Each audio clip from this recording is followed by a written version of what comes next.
মস্ত বড় পরীক্ষা। ভগবান এতদিন পর আমাদের একটা সুযোগ দিয়েছে।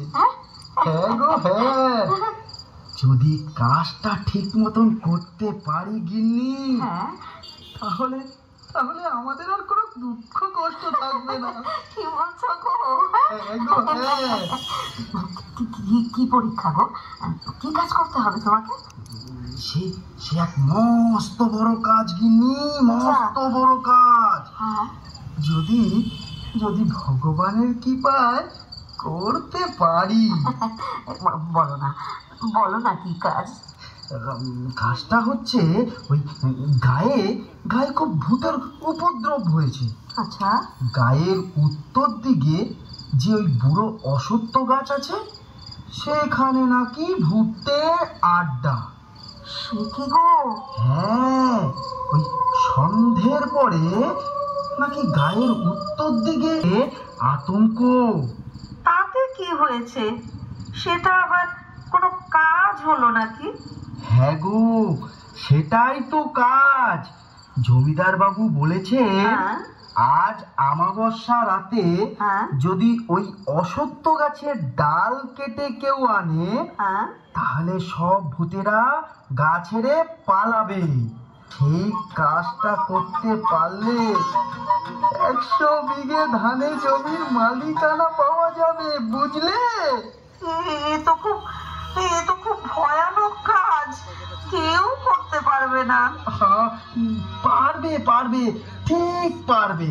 না পারলে চলবে কি করে? মানে মানে মানে তোমার প্রতিদেবতা কাজটা করবে। না না না না না, কিছুতেই না, কিছুতেই না।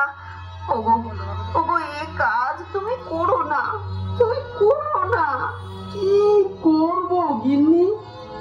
কাজটা না করলে আমরা যে না খেতে পেয়ে মরে যাব। এতদিন পর একটা সুযোগ, ভেবে দেখো 100 বিঘা ধানি জমি। চাই না আমার জমি। না খেতে পেয়ে মরবো, সেও ভালো, কিন্তু কিন্তু তুমি ও কাজ করতে যেও না গো, যেও না। তুমি তুমি প্রাণে বাঁচবে না। মরেই তো আছি, একে কি বাঁচা বলে?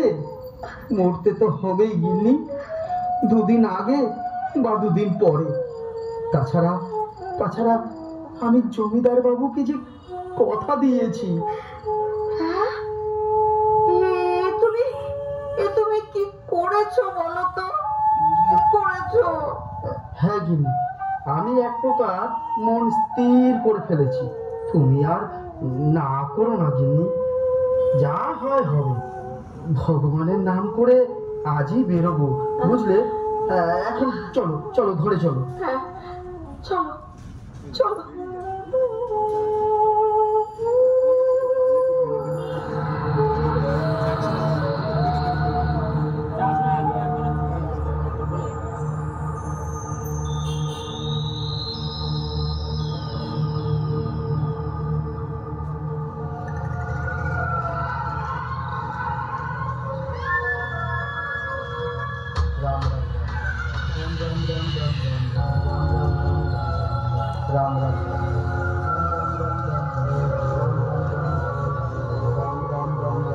राम राम राम राम राम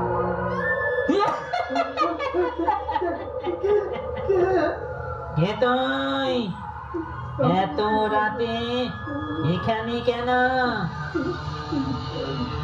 তুই কি ভয় পেয়েছিস? এত রাতে তুই আমাদের ডেরায় কি মতলবে এসেছিস? মতলব? যা ভুলে গেছি। আমি ব্রহ্মদৈত্য, মনে করে বল কি করতে এসেছিস? কোনো ভয় নেই তোর, আমি তোর কোনো ক্ষতি করব না। নির্ভয়ে সব বল, আমি তোকে সাহায্য করব। আমার খুব বিপদ বুড়ো বাবা, আমাকে তুমি বাঁচাও। কি বিপদ তোর? আমি থাকতে তোর কোনো বিপদ হবে না। আমি আমি খুব গরিব বুড়ো বাবা, ঠিক মতো খেতেও পাই না। জমিদার বাবু বলেছেন ওই ওই অশ্বত্থ গাছের ডাল যদি কেটে এনে দিতে পারি তাহলে আমায় কিছু ধানের জমি দেবে, তাহলে একটু খেয়ে পড়ে বাঁচবো। ও এই কথা, বুঝলাম, ঠিক আছে। তুই যা ওই অশ্বত্থ গাছের ডাল কাট, তোর কোনো ভয় নেই, বুঝলি? আর ভয় পেলে আমায় ডাকবি, আমি সব সময় তোর সঙ্গে আছি।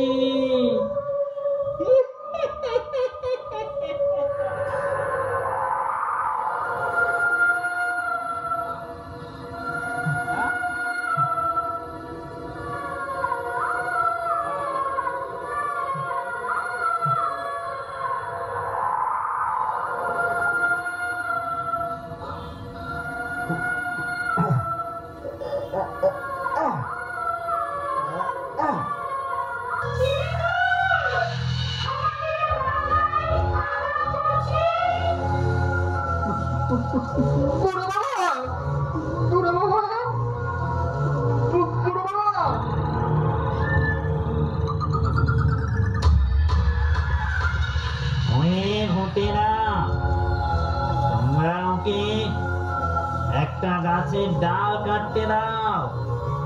ও খুব গরিব, ও খুব দুঃখী মানুষ। এই গাছের ডাল কেটে নিয়ে ও জমিদারকে দেখালে তবেই ওর দুঃখ বুঝবে।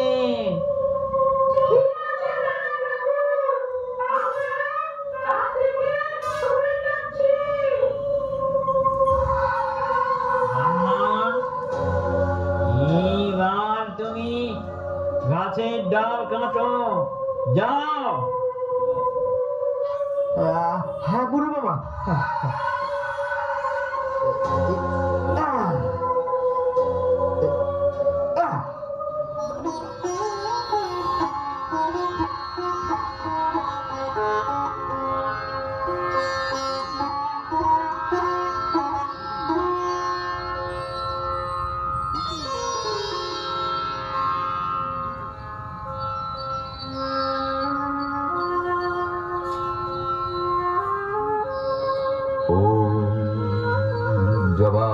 जवाकुशमशङ्काश कश्यपी अङ्गमहाद्युतिं धन्तारिं सर्वपापघ्नं प्रणतस्मै दिवाकरम्। আসবো হুজুর। কি? ও তুমি, এসো এসো, বলো। হুজুর, আপনার কথা মতো গায়ের উত্তরের ওই অশ্বত্থ গাছের ডাল কেটে এনেছি। সে কি? আচ্ছা, বেশ বেশ, কই দেখি। এই দেখুন, এই যে। এটা ওই অশ্বত্থ গাছের ডাল তো নাকি? আগে হ্যাঁ হুজুর, ওই অশ্বত্থ গাছেরই ডাল। এই, কে আছিস? এদিকে আয় তো। আগে আগে হুজুর, বামুন যে অশ্বত্থ গাছের ডালটা কেটে এনেছে সেটা গায়ের উত্তরের অশ্বত্থ গাছের কিনা একবার দেখে নে তো। এই চল চল আমার সঙ্গে চল।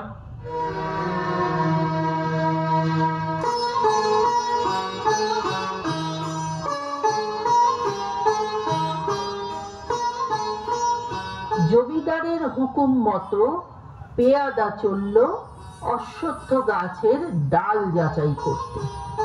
শেষমেশ দেখা গেল যে ব্রাহ্মণ যে ডালটা কেটে এনেছিল সেটা গায়ের উত্তরের অশ্বত্থ গাছেরই। তাই পূর্বের কথা মতো জমিদার ব্রাহ্মণকে 100 বিঘা ধানি জমি উপহার দিল। ব্রাহ্মণ আনন্দে নাচতে নাচতে বাড়ি ফিরে ব্রাহ্মণীকে নিয়ে জমি দেখতে এলো।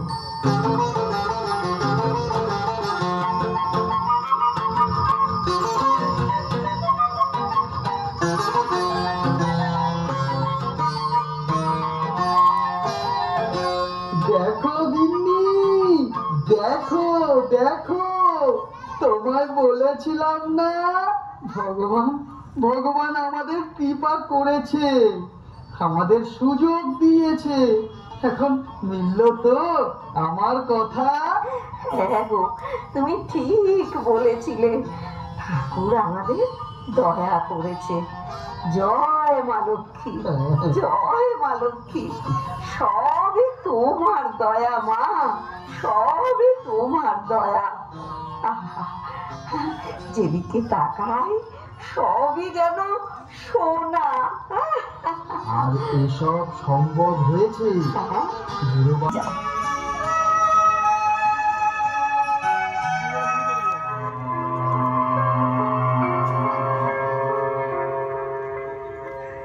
বুড়ো বাবা, বুড়ো বাবা, কোথায় তুমি? একবার দেখা দাও। আমি যে খুব চিন্তায় পড়ে গেছি বাবা।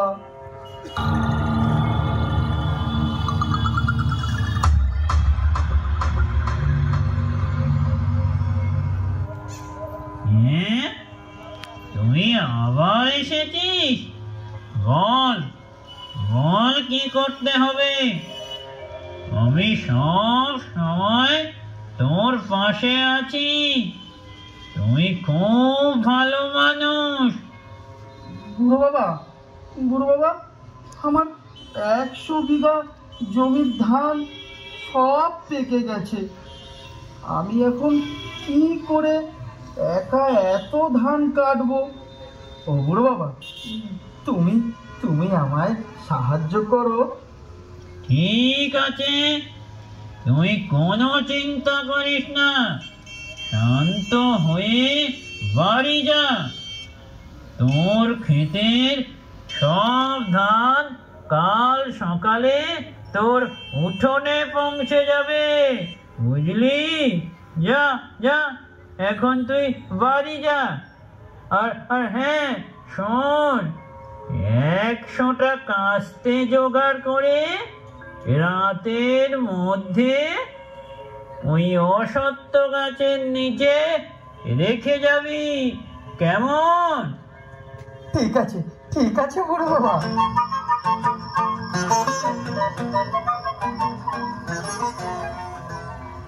শোনো ভূতেরা, তোমরা আজ রাতের মধ্যে ওই দরিদ্র ব্রাহ্মণের জমির সব ধান কেটে ওর উঠোনে পৌঁছে দিও।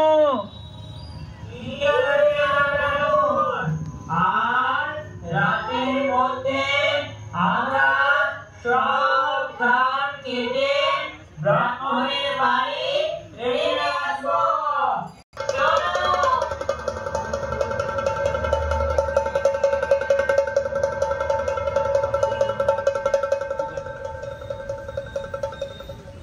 কি গো খোকা কুকুরা, তোমরা নিশ্চয়ই বুঝতে পারছো এবার কি হলো? হ্যাঁ, ঠিক তাই। এবার ব্রহ্মদৈত্যের কথা মতো সব ভূতেরা ব্রাহ্মণের জমির সব ধান কেটে তার উঠোনে রেখে দিল। সারা রাত ধরে ভূতেরা 100 বিঘা জমি ধান কেটে ক্লান্ত।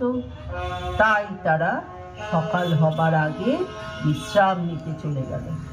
এদিকে সকাল হতেই ব্রাহ্মণ দেখে তার উঠোন ধানে ভর্তি।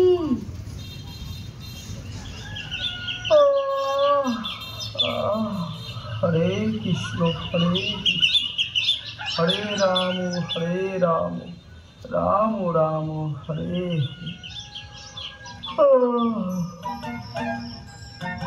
গিন্নি,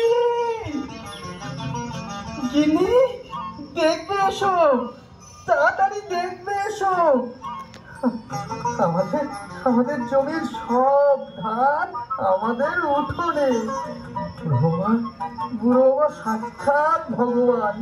গিন্নি, সাক্ষাৎ ভগবান। তাই তো, তুমি ঠিক বলেছো, বুড়ো বাবা আমাদের সাক্ষাৎ ভগবান। বুঝলে গিন্নি, আমি জ্ঞান তো কোনো অন্যায় করিনি। তাই তাই ভগবান আমাদের কষ্ট দিতে পারবে না। সৎ পথে থাকলে একটা না একটা উপায় ঠিক খুঁজে পাওয়া যায়। বলো গিন্নি? হ্যাঁ, দেখলে তো গিন্নি, সৎ পথে ছিলাম বলে আজকে ভূতেরাও আমাদের সাহায্য করলো। একদম, তুমি একদম ঠিক বলেছো গো। আমাদের আর কোনো দুঃখ থাকবে না, বলো? সবই ভগবানের ইচ্ছা। হ্যাঁ গো, হ্যাঁ, ভগবান, বুড়ো বাবা আমাদের ভগবান। জয় জয় বুড়ো বাবার জয়, জয় জয় বুড়ো বাবার জয়, জয় বুড়ো বাবার জয়।